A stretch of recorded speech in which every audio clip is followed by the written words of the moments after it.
jagat sawegung sinembah.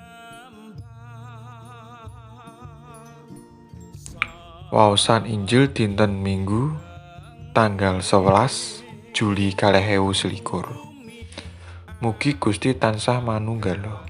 Petikan Injil suci anggitane Santo Markus bab 6 ayat 7 ngantos 13. Gusti Yesus banjur nimbali muridé rolas. Murid-murid mau padha diutus loro-loro serta padha diparingi panguwasa nundungi demit.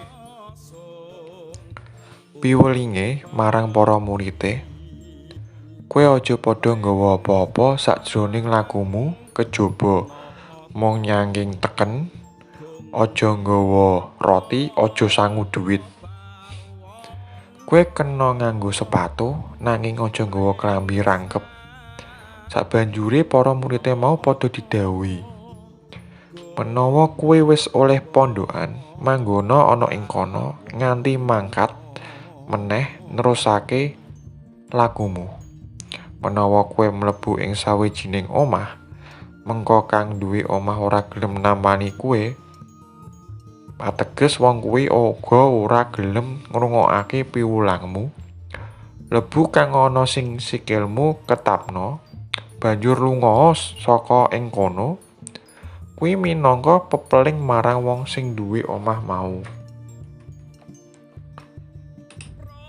Murid rolas mau banjur padha mangkat mulang wong-wong supaya padha mratobat. Akeh demit sing padha ditundungi dening murid-murid mau, uga akeh wong lara sing padha diwarasake nganggo diblonya ing lenga. Mengkaten Injil dalem Gusti, sembah nuwun konjuk ing Gusti.